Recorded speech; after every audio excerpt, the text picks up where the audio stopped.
Hello everyone, আসসালামু আলাইকুম। আমি আছি সাগর এগ্রো অফিসিয়াল থেকে। তো যারা দেশি মুরগির ডিম ইনকিউবেটরে দিয়ে সঠিকভাবে ফুটাতে চাচ্ছেন তাদের জন্য আজকের এই ভিডিওটি। তো এখানে আমি দেশি মুরগির 60টি ডিম বসিয়ে দিয়েছি। মেশিনে ডিম বসানোর পর আপনাকে যে কাজটি করতে হবে, এটা কিন্তু আমার অটোমেটিক ইনকিউবেটর, ঠিক আছে? এটা অটোমেটিক ঘুরবে, তাপমাত্রা অটো, সবকিছু অটো।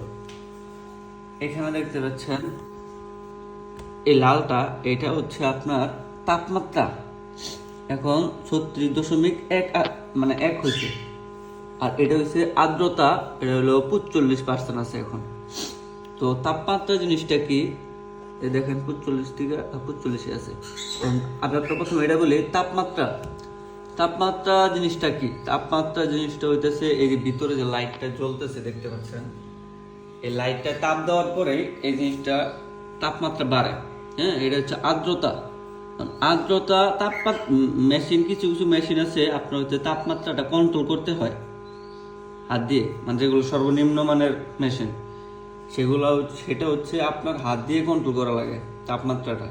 আর এখানে যেগুলো মেশিন অটোমেটিক ইনকিউবেটর, সেগুলোতে আপনার হচ্ছে হাত দিয়ে কন্ট্রোল করা লাগে না, সেগুলো অটোমেটিক হয়। এই দেখেন 37.7 অথবা 8 যখন হবে তখন কিন্তু আমার লাইটটি অফ হয়ে যাবে। দেখেন লাইটটি কিন্তু অফ, আপনারা দেখতেই পাচ্ছেন। তো লাইটটি অফ। এখন 37.7, 8 এর উপরে যাবে না, সবসময় এর মধ্যেই থাকবে। হ্যাঁ, আপনার যখন 37.2, 3, 4 এরকম হবে তখন আবার লাইটটি জ্বলবে। আবার 8, 9 হওয়ার পর লাইটটি অটোমেটিক অফ হয়ে যাবে। তো এখানে আছে আর্দ্রতা।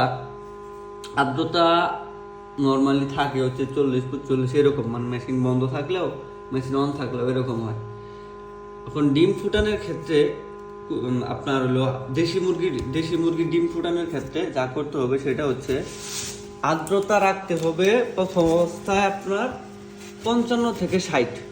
যেহেতু দেশি মুরগিটি আমরা জানি 21 দিনে ফোটে ইনকিউবেটরে, 55 থেকে 60 রাখতে হবে আর্দ্রতা। তো এখানে আমি এখন আপনার হচ্ছে শীতের দিন, যার কারণে আর্দ্রতা আমি আসলে কেউ চাইলে ওইভাবে বাড়াতে পারে না। হ্যাঁ, খুব কষ্ট, শীতের দিনে ডিম ফোটানো খুবই কষ্ট। তো তারপরেও আমরা গরমের ভিতরে যখন আপনার হচ্ছে আর্দ্রতা বাড়ানো লাগে, গরমে তেমনি আর্দ্রতা থাকে যা, তারপরও শীতের ভিতরে যদি আর্দ্রতা বাড়াতে চান তাহলে দেখেন একটা প্লাস্টিকের পটের ভিতরে আমি হচ্ছে আপনার পানি দিয়ে রাখছি, পানি এবং একটা কাপড় দিয়ে রাখছি। দেখেন একটা কাপড় দিয়ে রাখছি, দেখেন একটা ভিজা কাপড়।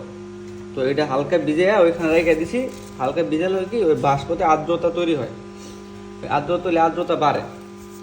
আর্দ্রতা যদি আপনি বাড়াতে চান তাহলে এইভাবে আপনি একটা কাপড় একটা প্লাস্টিকের বোতলে দিয়ে লাইটের নিচে রাখতে পারবেন। লাইটের নিচে রাখলে আপনার হচ্ছে আর্দ্রতাটা বাড়বে। আর যদি আপনি হচ্ছে লাস্টের 3 দিন, যেদিন আপনার ডিম হ্যাচিং, যেদিন থেকে হ্যাচিং দিন, তো আপনি ডিম কি করবেন, এই উপরে থেকে নিচে নামাই দিবেন। নিচে নামাই দিলে আপনার হচ্ছে তারপর আপনার আর্দ্রতা আরও প্রয়োজন। যেমন এখনই নিচে আমি কিন্তু আপনার হচ্ছে এই যে একটা মগের ভিতরে আপনার হচ্ছে টেনা দিয়ে রাখছি যেন আর্দ্রতাটা বাড়ে। তারপরও কিন্তু আমি আর্দ্রতা আপনার হলো 55% রাখতে পারতেছি না। হ্যাঁ, 55% থাকে, 60% হয়, কিন্তু তার বেশি উঠতেছে না। এখন তার বেশি আর্দ্রতা ওঠানোর জন্য আপনাকে কি করতে হবে, সেটা হচ্ছে আপনি যে এরকম একটা, দেখেন এরকম একটা কাপড় নেবেন। আমি আপনাদেরকে যখন নিচে নামাই দিব সেটার ভিডিও ইনশাল্লাহ দিব। তো এরকম একটা কাপড় নেবেন। এটা কিন্তু আমার মেয়ের হওয়ার পর যে যখন আপনার হচ্ছে যে এই যে ছোট বাবুদের যে খেতাগুলা লাগে, আমরা কাঁথা বলি বিভিন্ন জায়গায়, তো এই ছোট ছোট কাঁথা এগুলা মানে অতটা মোটা হয় না, এগুলা ভিজাবেন, ভিজায় চিপ দিবেন, হালকা হালকা ভিজা থাকবে। ডিম নিচে নামাই দেওয়ার পর এটাকে আপনি এইভাবে মেলাই দিবেন। দেখাই আমি, এইভাবে মেলাই দিবেন। ডিম তো তখন নিচে থাকবে, এগুলো ডিমের সাথে যেন ছোঁয়া না লাগে। তো এইভাবে মেলাই দিবেন, কাপড়টা ভিজে থাকবে। এই লাইটের তাপে এটা গরম হবে, হালকা গরম হওয়ার পর একটা বাষ্প বের হয়। বাষ্প বের হওয়ার পরে আপনার হচ্ছে এটা আর্দ্রতা বাড়বে। তো শেষের দিন আপনার আর্দ্রতা বাড়াই দিতে হবে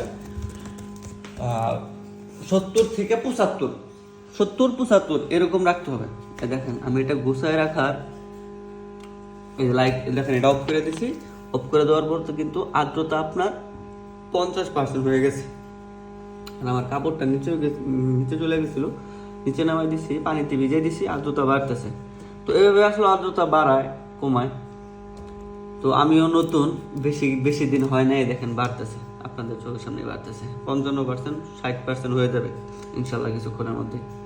তো আমিও নতুন শিখতেছি এবং আমি যা পারি, যা জানি আপনাদেরকে জানানোর, মানে আপনারাও জানি জানতে পারেন, কিছু শিখতে পারেন, এর জন্য আসলে ভিডিওটি করা। তো সবাই ভিডিও যদি ভালো লাগে তাহলে অবশ্যই লাইক, কমেন্ট এবং চ্যানেলটি সাবস্ক্রাইব করবেন এবং সবসময় পাশে থাকবেন। আমি যা যা করি এবং আপনাদেরকে তাই দেখাবো ইনশাআল্লাহ। আশা করি সবাই ভালো থাকবেন। আসসালামু আলাইকুম।